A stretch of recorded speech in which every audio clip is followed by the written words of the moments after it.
Hello बच्चों।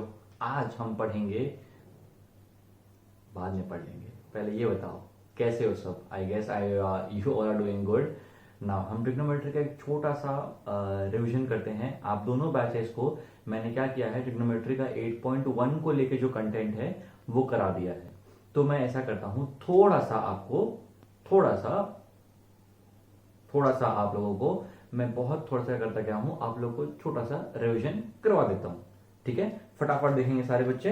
Now हमने ये सीखा है कि we need to have a right angle triangle for this type of chapter. यहाँ पर 90 डिग्री, यहाँ पर ए, यहाँ पर बी, यहाँ पर सी। सी में जो एंगल बनेगा उसको मैं थीटा मानूंगा, यहाँ जो एंगल बनेगा मैं उसको फाई मानूंगा। ठीक है, तो इसको हम परपेंडिकुलर बोलेंगे, इसको हम बेस बोलेंगे, इसको हम हाइपोटेन्यूज बोलेंगे। हमको निकालने हैं रिश्ते, रिश्ते नाते निकालने हैं ट्राइंगल से, बताओ। ठीक है, सबसे पहले साइन थीटा निकालेंगे। साइन थीटा, थीटा के एंगल का साइन निकालेंगे, मतलब P upon H। It will be A by B upon A by C। Next, cos theta equal to B by H equal to BC upon AC। tan theta equal to P by B equal to AB by BC। Now we know cosec theta is equals to 1 upon sin theta। इसका मतलब ये है 1 upon P by H करना होगा, जिसको solve करने पर हमारा आंसर आएगा H upon P। it will be equal to AC upon AB। next, sec theta 1 by cos theta equal to 1 by B by H equal to H by B equal to AC upon BC। cot theta equal to 1 by tan theta equal to 1 by P by B equal to B by P equal to BC by AB।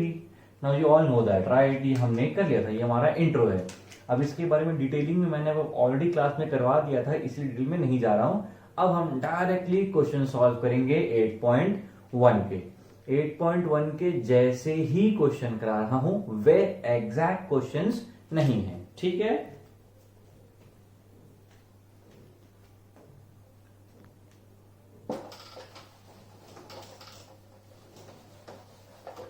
ना उसके बाद ये लिखा गया कि भैया हमको 8.1 पे सवाल है। सवाल कुछ इस तरीके से आए, P Q R, ये हुआ 90 डिग्री, इसकी वैल्यू 5i, इसकी वैल्यू 39, ऐसा। और बोला cot theta is equals to, नहीं यार ये cot नहीं होगा, टिंग टिंग टिंग टिंग, cot theta equal to 5 by 12।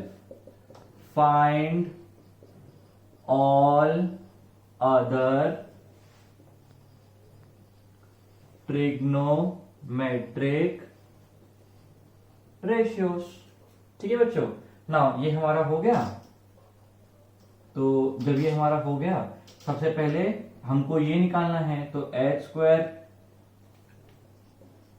Square equal to P square plus B square. p का वैल्यू 12 दिया हुआ है, b का वैल्यू 5 दिया हुआ है, 12 का स्क्वायर 25, ये आया 169। फिर h का रूट निकालोगे 169 का वैल्यू, तो आएगा 13। सो इसकी वैल्यू आ गई 13। Now sine theta which is P by H becomes 12 upon 13। cos theta B by H 5 by 13। tan theta P by B 12 by 5। cosec theta 1 by sin theta, इसका उल्टा 13/12 clock clock. फिर sec theta equal to 1 cos theta equal to 13/5। Solve हो गया। तो इस तरीके से जो सबसे लल्लू टाइप के सवाल होंगे 8.1 के ऐसे ही होंगे। कोई भी दो साइड दे देगी, एंगल दे देगा, बोलेगा जाओ बाकी सब वैल्यूज पता करके आओ। तो क्वेश्चन 1 to 5 तक आपके मैक्सिमम क्वेश्चंस ऐसे ही होंगे। अब आपका जो एग्जैक्ट क्वेश्चन नंबर 6 है वो हम सॉल्व करेंगे। यहां तक समझ में आया तो बढ़िया, अगर नहीं आया तो याद रख लो, कहीं नोट कर लो, कॉल करके बताना कि सर ये वाला कंटेंट नहीं समझ में आया। चलो next. Now kids, this is a very important question. इस क्वेश्चन के छोटे मोटे कहानियां हैं, अपन देखेंगे। जो ये डॉट बॉक्स वाला है इसको लास्ट में करेंगे। इसको लिख के इसलिए रखा है बिकॉज हम इस पूरे चैप्टर, इस क्वेश्चन को 8.1 पे, ये एक मेरे को अच्छा क्वेश्चन लगता है, इस पे अपन समझेंगे कि ये कैसे उस क्वेश्चन को, जो आपका जो 9th का जो आपका ट्राइंगल का कॉन्सेप्ट था, उसको ट्रिग्नोमेट्री में कैसे जोड़ दिया गया है। ठीक है, ध्यान से देखना, कॉपी वॉपी कुछ दिक्कत नहीं करने की, बस जैसे फ्लो चलेगा सवाल का उस फ्लो में चलते रहना। ठीक है ना बच्चों, हम यहाँ देख रहे हैं, हमको सवाल दिया गया है, उसने बोला है मेरे पास एक ट्राइंगल है, ठीक है, ADC, और उसने बोला है मेरे पास ट्राइंगल है BDC। उसमें उसने गिवन दे दिया है cos A is equals to cos B। और अब वो हमें क्या बोल रहा है, हमको बोल रहा है कि बताओ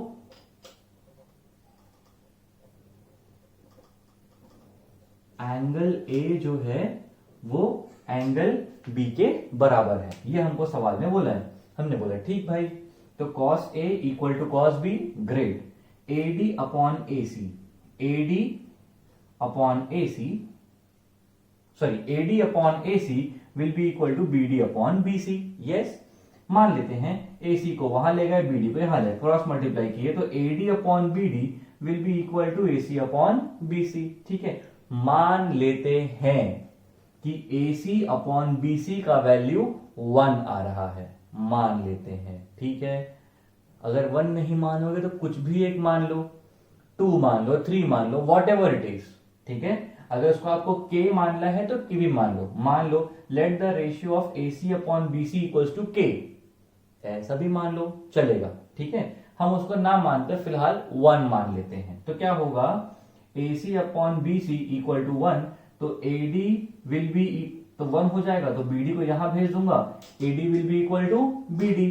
अगर इन दोनों को मैंने 1 मान लिया, ठीक है, तो BC को यहां भेज दूंगा, AC will be equal to BC। अगर आप उसको 1 नहीं मानते, कुछ और मानते हो, मान लो, कोई दिक्कत नहीं, let AD upon BD equal to A और AC upon BC equal to A। ठीक है बेटा, now AC will be equal to K into BC, yes or no? अगर वो 1 हुआ तो 1 into BC will give BC which will make our AC equal to BC। अभी मेरा पूरा इंटेंशन क्या है कि मैं AC और BC को इक्वल बना दूं। क्यों? अगर ये दोनों साइड्स इक्वल हो गए तो ये वाला एंगल कैसा हो जाएगा, इक्वल। ये मेरा प्रूफ हो जाएगा, होगा ना। हम क्या करते हैं, फिलहाल मान लेते हैं AD equal to BD, AC equal to BC, ये K वाली वैल्यू भी डाल देते हैं, तो यहां पर आ जाएगा equal to K dot BC। ठीक है बेटा, नाउ हमने लिए दो ट्राइंगल CAD एंड CBD। उसमें क्या किया, हमने देखा perpendicular this CD square will be AC square, hypotenuse का माइनस बेस स्क्वायर, तो ये हो गया हाइपोटेन्यूस का स्क्वायर माइनस बेस का square. CD square will be equal to hypotenuse का स्क्वायर माइनस बेस का स्क्वायर। हमने इसलिए लिया बिकॉज CD जो है दोनों में कॉमन है, इट इज कॉमन, डन, तो वो इक्वल, तो आपका LHS पक्का इक्वल होगा, हो गया। RHS को पुट अप कर दो। ठीक है, so AC square minus AD square is equals to BC square minus BD square, correct. अब हमने यहां पर क्या माना है कि K इंटू BD, तो मतलब मैं BD की जगह, ठीक है, या फिर AD की जगह मैं यहां पर K इंटू BD का स्क्वायर भी लिख सकता हूं, है ना, लिख लूंगा ना। तो क्या करता हूं, ऐसा करते हैं, देखो, मैं करता क्या हूं, मैं फिलहाल यहां पर AD की जगह KBD लिख देता हूं। तो यहां पर हो जाएगा मेरा AC की वैल्यू क्या है ये, तो BC हो जाएगा K डॉट BC का स्क्वायर माइनस AD क्या दिया है मेरा, K डॉट BD का स्क्वायर इक्वल टू BC का स्क्वायर माइनस BD का स्क्वायर। ध्यान से देखना, तो K कॉमन है, K बाहर आ गया, अंदर बचेगा BC square minus BD square equal to BC square minus BD square. K को यहीं रखा, बाकी सबको वहां भेज दिया, तो ये दोनों सेम सेम है, डिवाइड में हट जाएंगे, तो K की वैल्यू क्या आ जाएगी, 1। K मतलब इन दोनों के बीच का जो रेशियो है AC upon BC, AD upon BD क्या आ चुका है, 1।